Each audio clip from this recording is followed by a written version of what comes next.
Ladies and gentlemen, the President of the United States.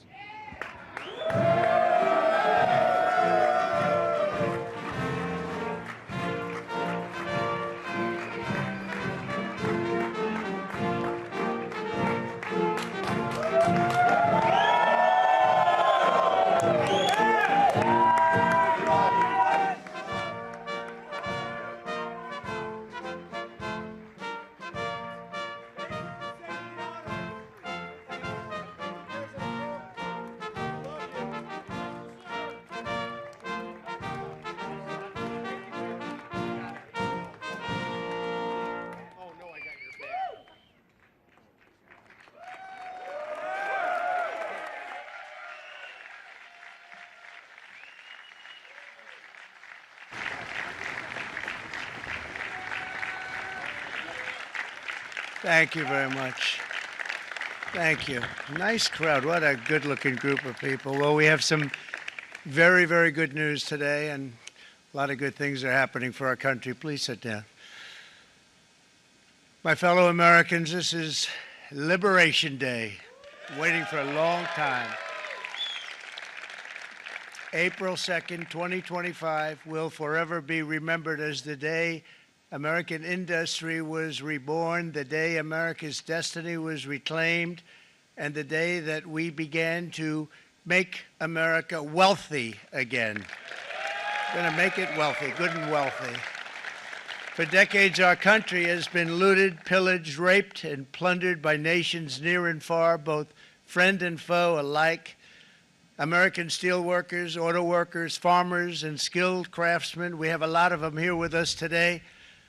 They really suffered gravely. They watched in anguish as foreign leaders have stolen our jobs, foreign cheaters have ransacked our factories, and foreign scavengers have torn apart our once beautiful American dream. We had an American dream that you don't hear so much about. You did 4 years ago, and you are now, but you don't too often, and for many years and decades even, you didn't hear too much about. Our country and its taxpayers have been ripped off for more than 50 years, but it is not going to happen anymore. It's not going to happen.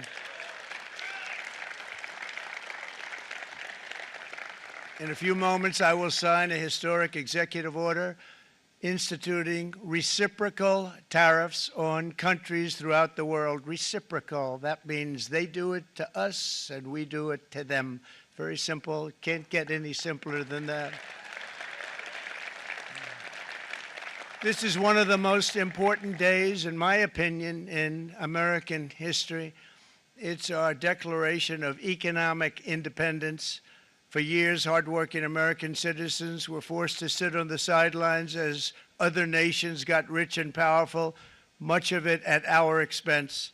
But now it's our turn to prosper, and in so doing, use trillions and trillions of dollars to reduce our taxes and pay down our national debt, and it'll all happen very quickly. With today's action, we are finally going to be able to make America great again, greater than ever before.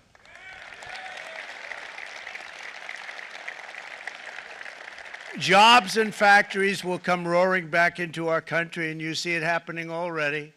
We will supercharge our domestic industrial base. We will pry open foreign markets and break down foreign trade barriers.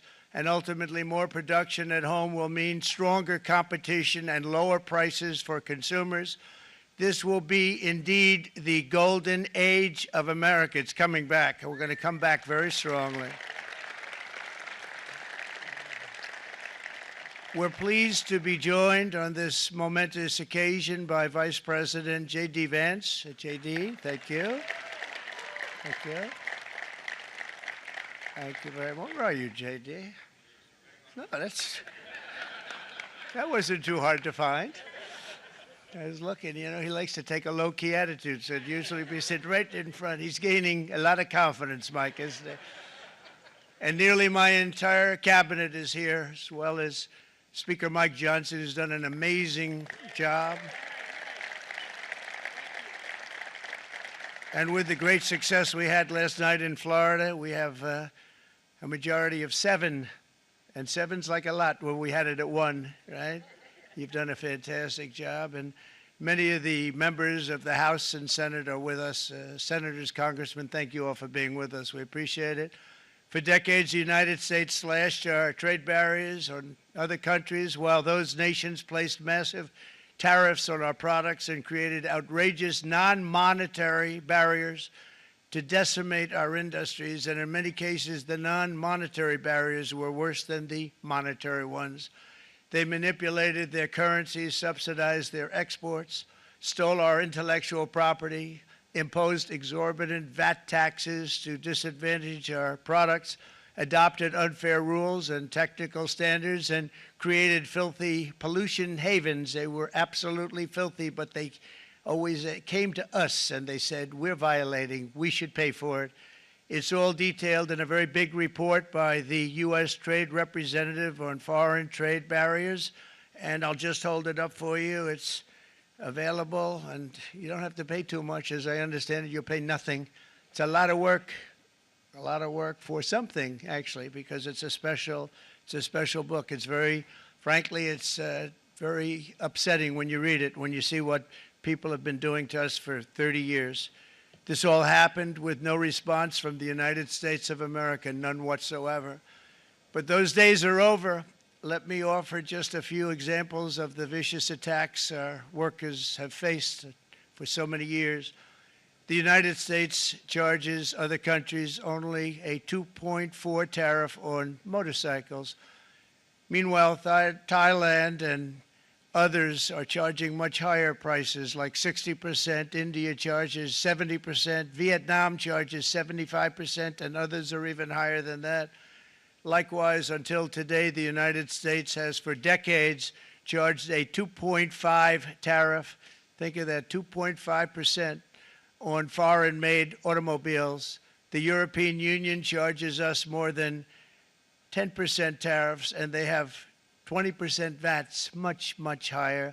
India charges 70%, and perhaps worst of all are the non-monetary restrictions imposed by South Korea, Japan, and very many other nations. As a result of these colossal trade barriers, 81% of the cars in South Korea are made in South Korea. 94% of the cars in Japan are made in Japan. Toyota sells 1 million foreign-made automobiles into the United States, and General Motors sells almost none. Ford sells very little. None of our companies are allowed to go into other countries. And I say that, friend and foe, and in many cases, the friend is worse than the foe in terms of trade. But such horrendous imbalances have devastated our industrial base and put our national security at risk. I don't blame these other countries at all for this calamity. I blame former presidents and past leaders who weren't doing their job. They let it happen, and they let it happen to an extent that nobody can even believe. That's why, effective at midnight, we will impose a 25% tariff on all foreign-made automobiles.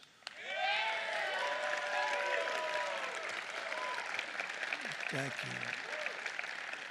Brian, I'd like to have you come up here for a second, okay? I just see him sitting. He's been a fan of ours, and he understands this business a lot better than the economists, a lot better than anybody. Brian, say a few words, please, would you? Thank you, Mr. Thank you. President. It's a great honor to have you. Thanks. Thank you, Mr. President. I grew up just north of Detroit, Michigan, in Macomb County, known as the home of the Reagan Democrats. My first vote for president was for Ronald Reagan. I thought that was going to be the best president I ever saw in my lifetime until Donald J. Trump came along. I have watched my entire life, I have watched plant after plant after plant in Detroit and in the metro Detroit area close. There are now plants sitting idle. There are now plants that are underutilized, and Donald Trump's policies are going to bring product back into those underutilized plants. There's going to be new investment. There's going to be new plants built. And the UAW members, and I brought 20 of them with me, they're sitting right over here. We support Donald Trump's policies on tariffs 100%. So, Mr. President, we can't thank you enough. And in 6 months or a year, we're going to begin to see the benefits. I can't wait to see what's happening 3 or 4 years down the road. Thank you, Mr. President. Thank you so much. Thank What a great guy. He got it right from the beginning. He got it before almost anybody else. This group over there, they got it too. And, you know, we won the state of Michigan. We won almost all of them. But we won Michigan by a lot, and I want to just thank you all. The auto workers were fantastic. The Teamsters were fantastic. Everyone was pretty good, I will tell you. Thank you very much. I appreciate it. You're going to be very happy very soon, and you probably see what's happening with all of the, not only car companies, but car companies in particular. You see it with all of the ones they're moving, they're announcing day in, day out. You're seeing it. Nobody's ever seen anything like that. With today's actions, we're also standing up for our great farmers and ranchers who are brutalized by nations all over the world. Brutalized. Canada, by the way, imposes a 250 to 300% tariff on many of our dairy products. They do the first can of milk. They do the first little carton of milk at a very low price, but after that it gets bad, and then it gets up to 275, 300%. So when they're figuring what's Canada charging, they say, oh, about 2%, 3%. But take a look at what happens down the road. When you look a little bit, it's not a pretty picture, and we don't like it, and it's not fair. It's not fair to our farmers. It's not fair to our country. And with countries like Canada, you know, we subsidize a lot of countries and keep them going and keep them in business. In the case of Mexico, it's $300 billion a year. In the case of Canada, it's close to $200 billion a year. And I say, why are we doing this? Why are we doing this? I mean, at what point do we say you got to work for yourselves, and you got to? This is why we have the big deficits. This is why we have that amount of debt that's been placed on our heads over the last number of years, and we're really not taking it anymore. Through non-tariff barriers, the European Union bans imports of most American poultry. You understand? They say, we want to send you our cars, we want to send you everything, but we're not going to take anything that you have. Australia bans, and they're wonderful people and wonderful everything, but they ban American beef, yet we imported $3 billion of Australian beef from them just last year alone. They won't take any of our beef. They don't want it because they don't want it to affect their farmers. And you know what? I don't blame them, but we're doing the same thing right now, starting about midnight tonight, I would say. And China charges American rice farmers an overquota, it's called, a tariff rate of 65%. South Korea charges 50%. Actually, they charge different, from 50% to 513%. And Japan, our friend, charges us 700%. But that's because they don't want us selling rice and other things. Who can blame them, Madam Secretary? Agriculture, great job you did on eggs, by the way. The egg prices came down 50%. You got them down 50%. Once we got involved, they were going through the sky. The egg prices, they were going through the sky, and you did a fantastic job. Now we have lots of eggs, and they're much cheaper, down about 59% now, and they're going down further. We charge 2.8% for so many things that other countries are charging 200%, 300%, and 400% for. If imposing tariffs and protective barriers made nations poor, then every country on earth would be racing to eliminate these policies, and China would be the first on line. They run a very strong country, but they're not first in line, and the American people are paying a very big price. From 1789 to 1913, we were a tariff-backed nation, and the United States was proportionately the wealthiest it has ever been. So wealthy, in fact, that in the 1880s, they established a commission to decide what they were going to do with the vast sums of money they were collecting. We were collecting so much money so fast, we didn't know what to do with it. Isn't that a nice problem to have? What do you think, Marco? Good problem? Marco would love that problem. But we don't have that problem anymore, but we're not going to have it very much longer, I will tell you. But they collected so much money, they actually formed a commission to determine what they were going to do with the money, who they were going to give it to, and how much. Then in 1913, for reasons unknown to mankind, they established the income tax so that citizens, rather than foreign countries, would start paying the money necessary to run our government. Then in 1929, it all came to a very abrupt end with the Great Depression, and it would have never happened if they had stayed with the tariff policy. It would have been a much different story. They tried to bring back tariffs to save our country, but it was gone. It was gone. It was too late. Nothing could have been done. It took years and years to get out of that depression, far longer than even FDR had that office right over there for a long period of time. The ramp system, that's rather intricate, was built because of him, and every time you walk up, you think of him, and he did a great job in many ways, but it lasted long beyond his terms, as you know.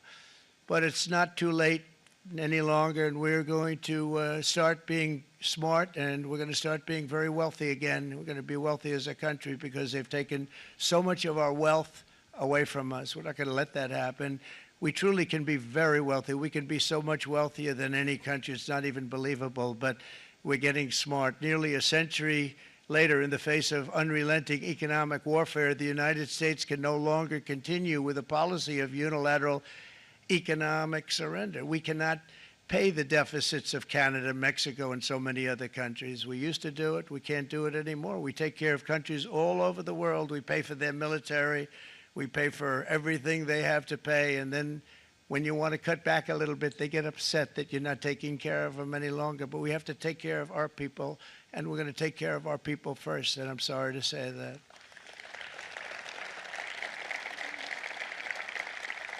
And today we're standing up for the American worker, and we are finally putting America first.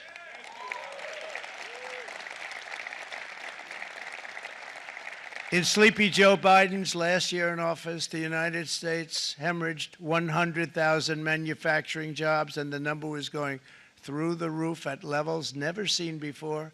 And our trade deficit reached a record $1.2 trillion, which is unheard of. Since the beginning of NAFTA, the worst trade deal ever made, it was a horror show. I was able to terminate it. They all said you'd never be able to get it out. We had to get approval from Congress to get it terminated. We had to live with that deal. It was the worst trade deal ever made by far. But since the very beginning of NAFTA, our country lost 90,000 factories. Think of what that is, 90,000. Think about putting a map up and putting tax on it. You wouldn't have enough room. 90,000. I said, is that possible? We had it checked 4 different times, and it was actually somewhat higher than that. And 5 million manufacturing jobs were lost while racking up trade deficits of $19 trillion. That was the worst trade deal ever made.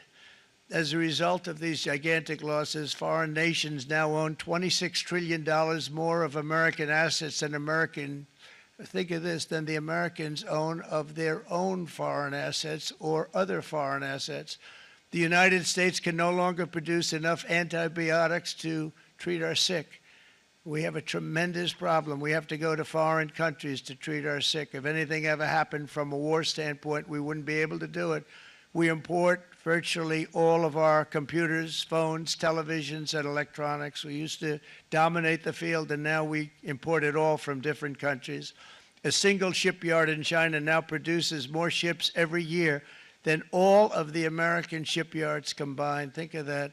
And it was a business that we used to dominate. We used to dominate it totally. In short, chronic trade deficits are no longer merely an economic problem. They're a national emergency that threatens our security and our very way of life. It's a very great threat to our country. And for these reasons, starting tomorrow, the United States will implement reciprocal tariffs on other nations. It's been a long time since we even thought of that. We used to think about it a lot. We didn't think about it for many decades, and you see what's happened. For nations that treat us badly, we will calculate the combined rate of all their tariffs, non-monetary barriers, and other forms of cheating. And because we are being very kind, we're kind people, very kind.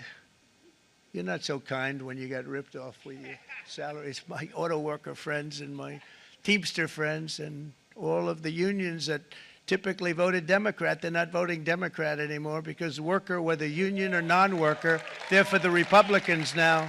That's what happened.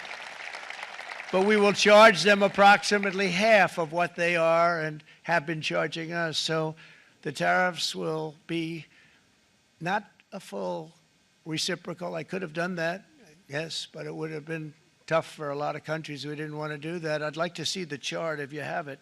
Could you bring it up, Howard? This is our great Secretary of Commerce, Howard Lutnick. Thanks, Howard. So if you look at that, China, first row, China, 67%. That's tariffs charged to the USA, including currency manipulation and trade barriers. So 67%, I think you can, for the most part, see it. Those with good eyes, with bad eyes.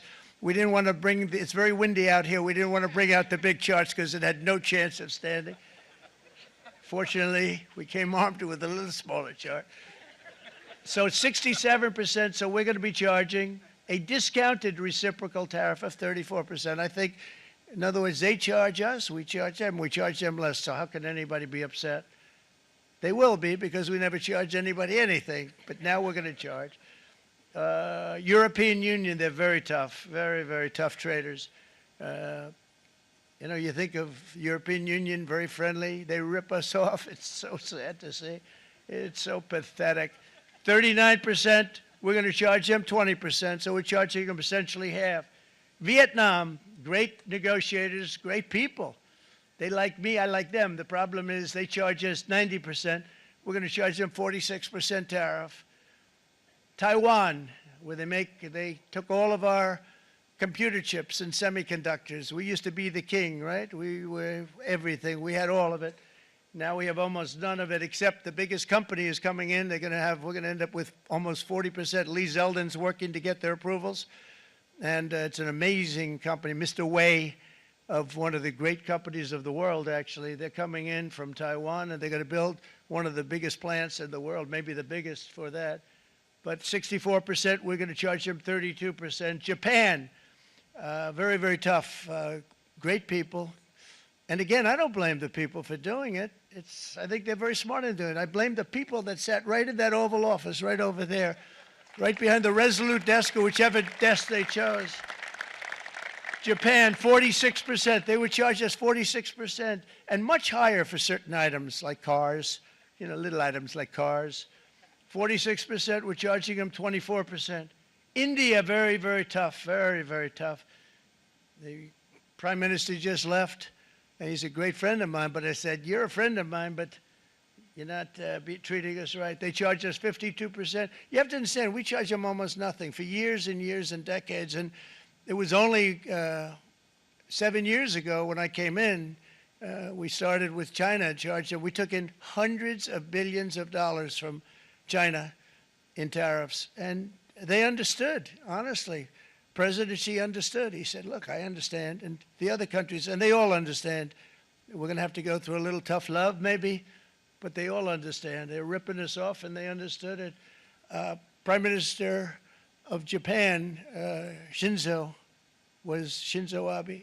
He was a fantastic man. He was unfortunately taken from us, assassination. But I went to him and I said, Shinzo, we have to do something. A trade is not fair. And he said, I know that, I know that. And he was a great gentleman. He was a fantastic man, but he understood immediately what I was talking about. I said, Shinzo, we have to do something. He said, I know that. And we worked out a deal, and it would have been a much better deal, but frankly, there were many years left on the deal that was made previous to my getting there, but it was something. If you look at Switzerland, 61% to 31%. Indonesia, Malaysia, Cambodia. Oh, look at Cambodia, 97%. We're going to bring it down to 49. They made a fortune with the United States of America. United Kingdom, 10%, and we'll go 10%. So we'll do the same thing. South Africa, 60%, 30%, and they've got some bad things going on in South Africa. You know, we're paying them billions of dollars, and we cut the funding because a lot of bad things are happening in South Africa. The fake news ought to be looking at it. They don't want to report it. Brazil, 10%, 10%. Bangladesh is 74%. So you see what's going on. Pakistan, 58%. Sri Lanka, 88%. So what we're doing is we're taking Not the full. We could take the full 88%. Thanks a lot, Howard. He's doing a very good job. How's he doing, all right? I think you better take it with you. It's not going to last very long. He's going to put it, it's going to follow you down with the wind. I brought a hat just in case it got too windy, but here, would anybody like a hat? I'm not giving it to a cabinet. I'm giving it to the auto workers. Come here.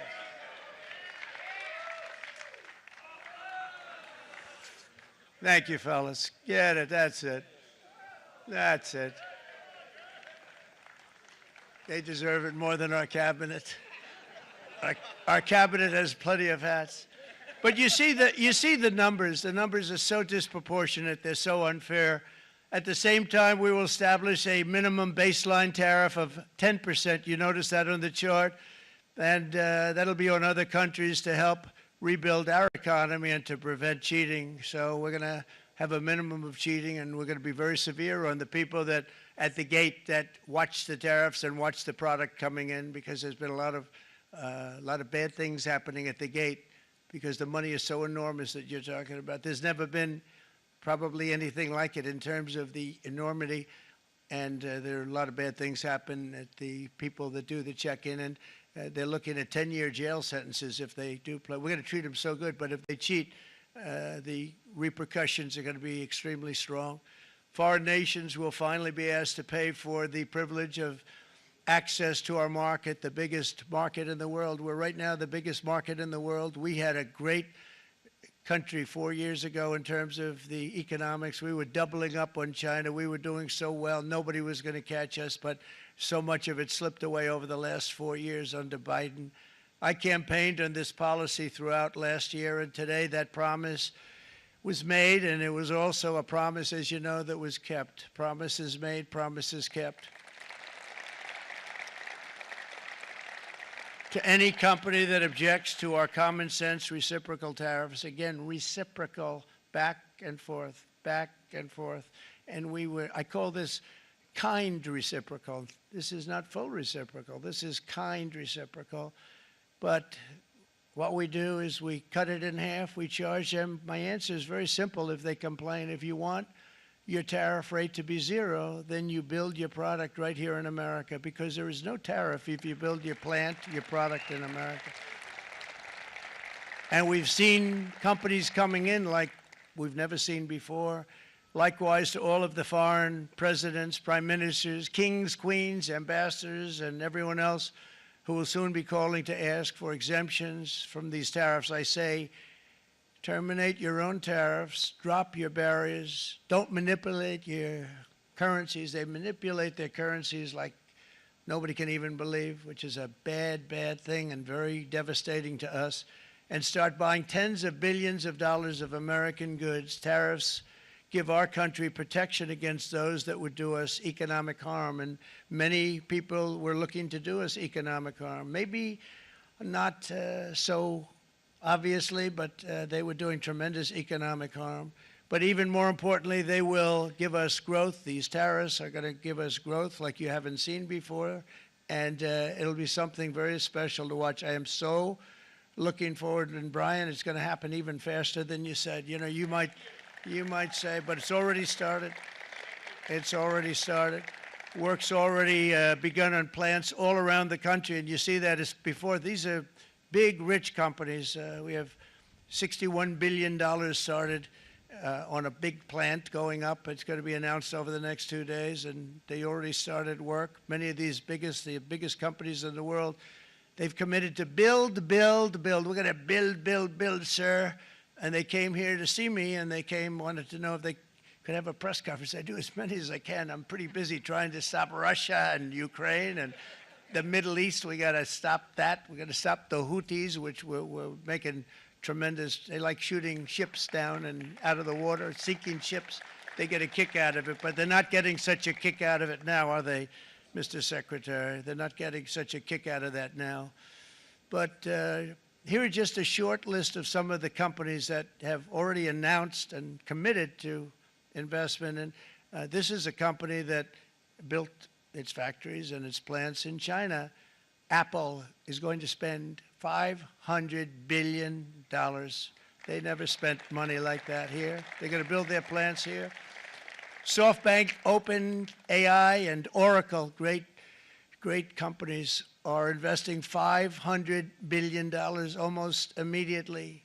NVIDIA, a hot company, is investing hundreds of billions of dollars. They just announced. TSMC, the biggest, most important company in the world of chips from Taiwan, with no investment from us, is investing $200 billion. And they said the reason was, number one, the election of November 5th, and number two, the tariffs. They don't want to pay the tariffs, and the way they're not paying it is to build their plant here. So we're going to go from almost no percentage. We used to have 100% of the chip market. Now it's all in Taiwan. Almost all of it's in Taiwan, a couple of other countries, but mostly in Taiwan.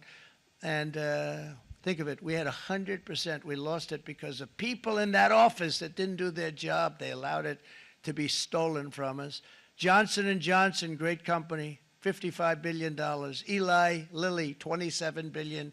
Meta is investing $500 billion. Wow.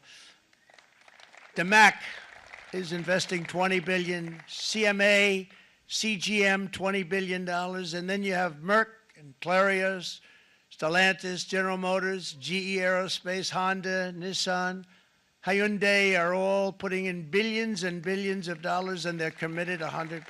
So.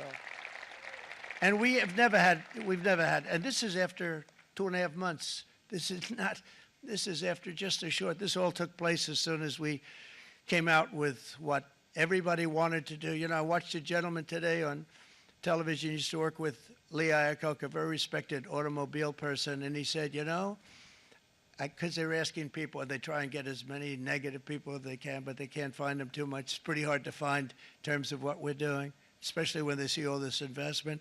They said, so tell me, what do you think of what Trump is doing from the automobile standpoint? He said, I can't believe it.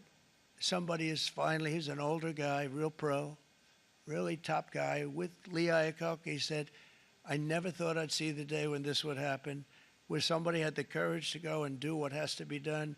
This is transforming our nation. Our entire nation is going to be transformed, not only with the cars, but on every single other item that's built. We're going to become an industrial powerhouse. And he said that so beautifully today. In fact, I'm going to find out, I'm going to get a tape, and Bruce, I'm going to get that tape, and I'm going to send it to you out in Long Island, and you're going to play it for the people. And all your union workers and your non-union workers out there, you got a pretty even split. But we have, so far, it looks like we're going to have about $6 trillion of investments, and you wouldn't do that in years in this country over the last number of years. $6 trillion, and that's going to be much higher by the end of the year. And think of what $6 trillion is.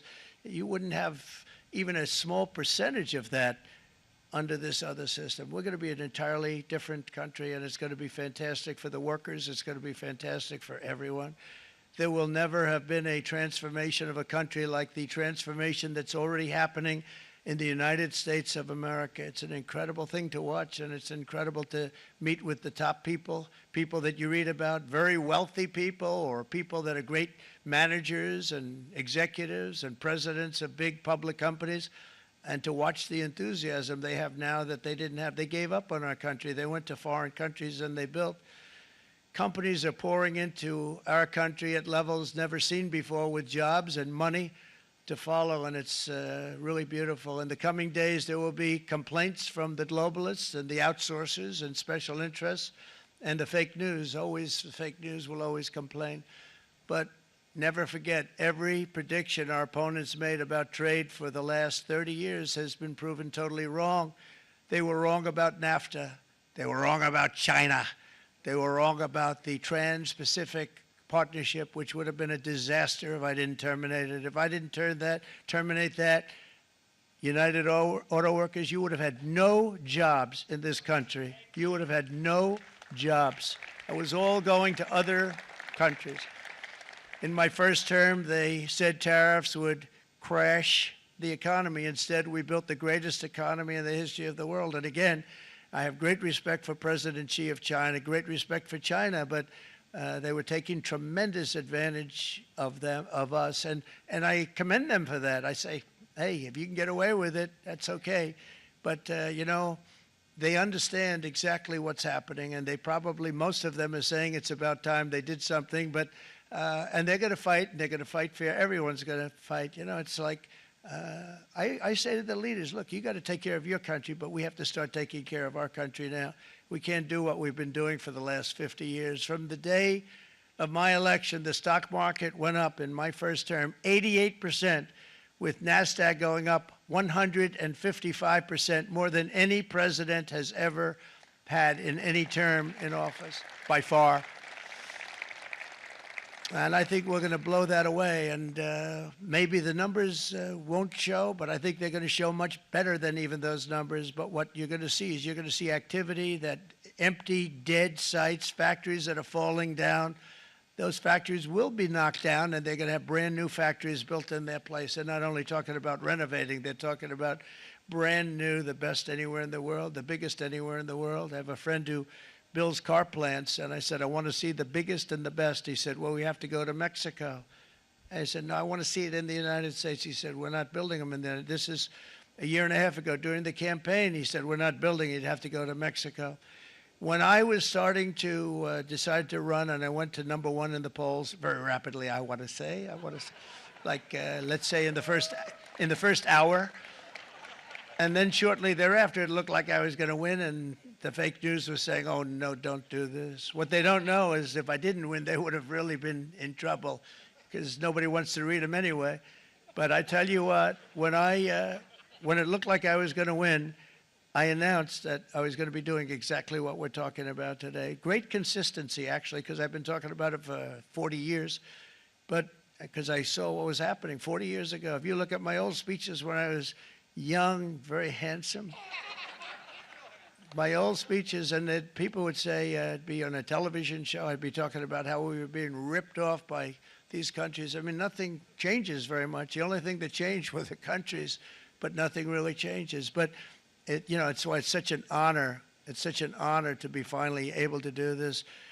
If you look at China, I took in hundreds of billions of dollars in my term, hundreds of billions. They never paid 10 cents to any other president, and yet they paid hundreds of billions, so much so that Biden couldn't do anything. They wanted to try and terminate it because he had a very special relationship with China. You know what the relationship was? He had a special relationship. But the numbers were so big, that they couldn't do it. So they did ease it up. They did things that they shouldn't have done. They made it a lot more comfortable for them, but they couldn't do it because the numbers were hundreds of billions of dollars, and I did that. And we were on our way to doing something like incredible. And then we had a very bad election happen, a very bad election. A lot of bad things happened. So when I said we got to do it again, I said we have to make it too big to rig. And we made it too big to rig, and we won in records, and it was a monumental win.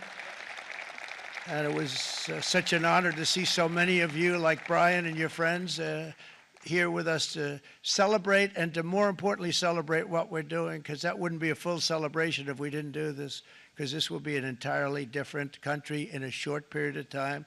It'll be something the whole world will be talking about it. The critics made the very tired predictions earlier this year, but in February, core inflation dropped to the lowest rate in 4 years, and the price of eggs, as you know, just in a month and a half, we were there for 4 weeks. And the first week, I got blamed for eggs. I said, I just got here. They said eggs have gone up at like 250%, and you can't get eggs. And they were going crazy. And I said, I just got here.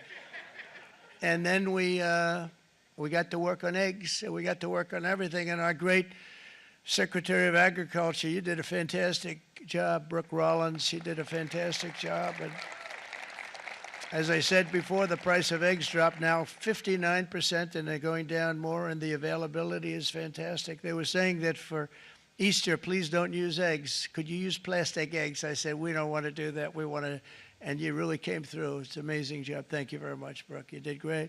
But likewise, an old-fashioned term that we use, groceries. I used it on the campaign.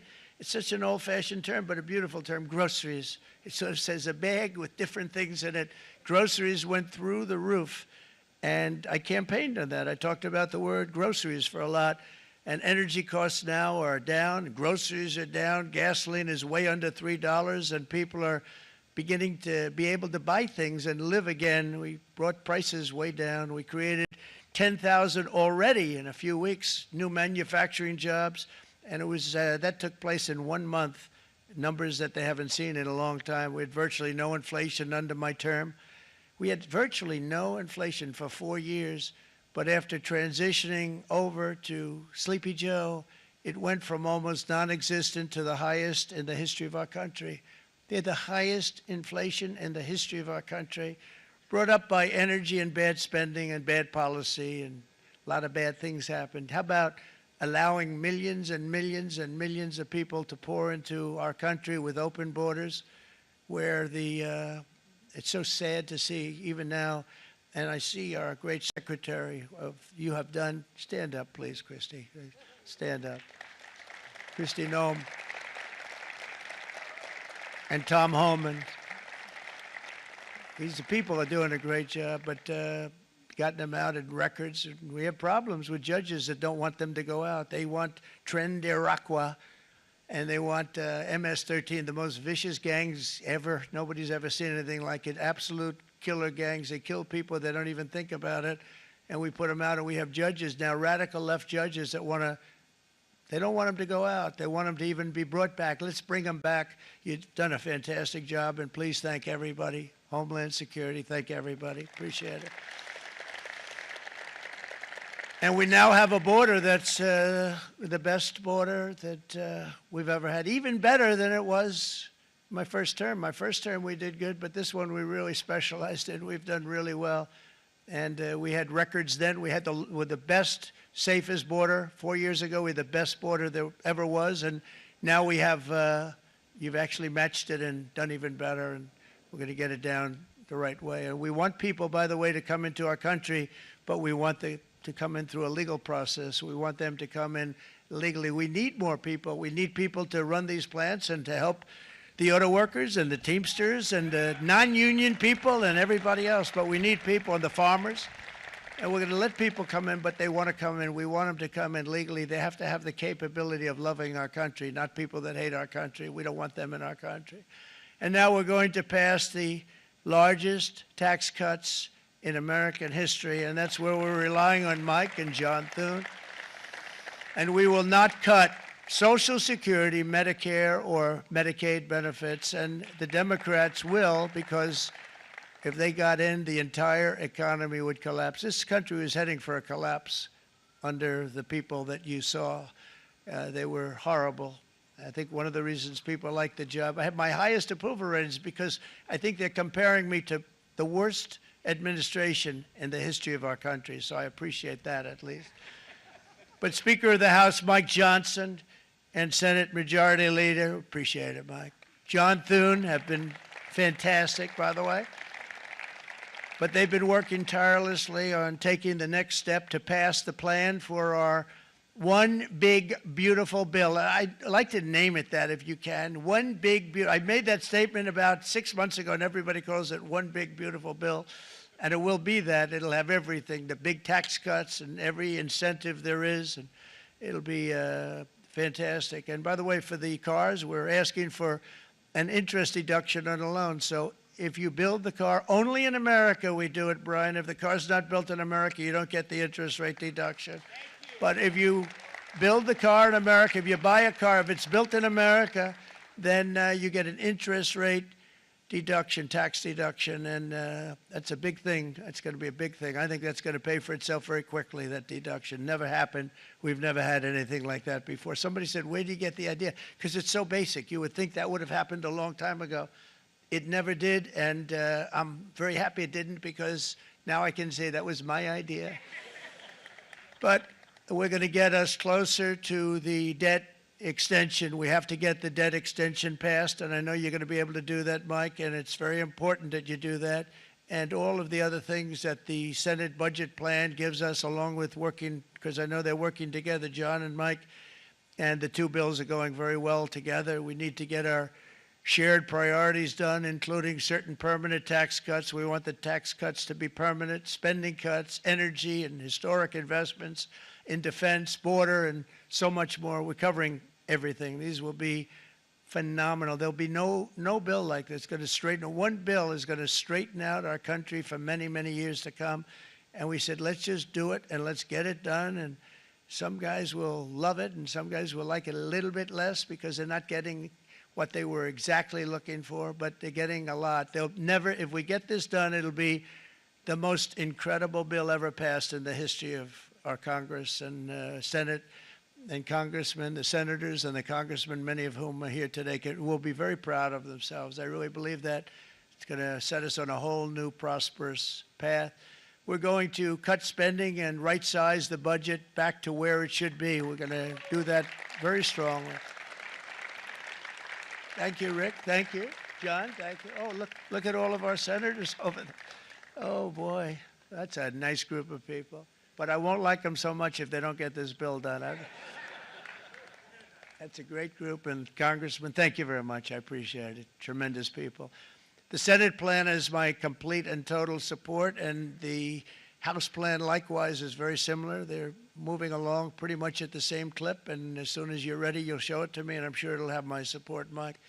Every Republican congressman and senator must unify. We have to unify. We can't be separated. We have to get it done. We have to get absolutely everything we can, and we have to take care of the American people. That's the only thing that matters. We have to take care of the American people first. We need to pass this bill immediately, get it done, including debt extension. From this day on, we're not going to let anyone tell us that American workers and families cannot have the future that they deserve. We're going to produce the cars and ships, chips, airplanes, minerals, and medicines that we need right here in America. The pharmaceutical companies are going to become roaring back. They're coming roaring back. They're all coming back to our country because if they don't, they got a big tax to pay. And if they do, I'll be very happy, and you're going to be very happy, and you're going to be very safe. We're going to build our future with American hands, with American heart, American steel, and we're going to build it with American pride like we used to. We're approaching our 100th day as president and have been given credit by a lot of people, actually, even some of the fake news. Can you believe it? Which in this case hopefully isn't fake, for having done more in that time than any other administration in the history of our country in the first 100 days. I think we've had an amazing, in terms of what we've done, what we've gotten accomplished. I'd like to see if we can get that war ended and another war from not starting in the Middle East. We have to get Russia. They're losing 2,000 on average, 2,500 people today, young people, soldiers, Russian, think of that. 2,500 through some days, but on average, probably over about a 1 week period, it's 2,712, they say. They're losing those soldiers. They're dying. They're being decimated. And they're not from our country, but they're from other countries, but they're human beings. They're from Russia. They're from Ukraine in this period, most of them. And we're going to get it stopped. It's a senseless war that would have never happened if I was president, and it shouldn't be allowed to go on. And I think we're being given good cooperation by Russia and by Ukraine, but we have to get it stopped. It's humanity. It's humanity. It's a terrible thing. This will be a very big moment. I think you're going to remember today. It's going to be a free nation that we're dealing with. We're going to have a very free and beautiful nation. It's going to be Liberation Day in America, and it's going to be a day that hopefully you're going to look back in years to come and you're going to say, you know, he was right. This has turned out to be one of the most important days in the history of our country. God bless you and God bless America. Thank you, everybody. Thank you very much. Thank you. Thank you very much.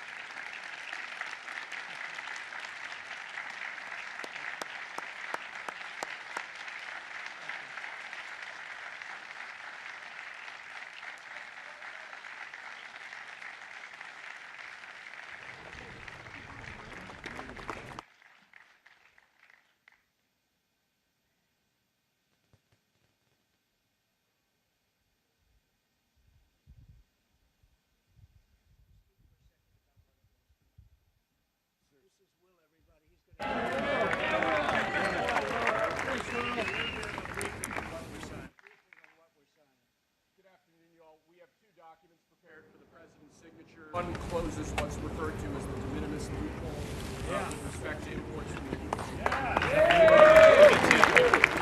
Not even Hail Mary. The other is the big one, is the reciprocal tariff executive order that the president just spoke about at length. This is obviously a huge deal, and it's been an honor to be a part of your team getting this done.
Mr. President, what will you do if the EU or other countries retaliate?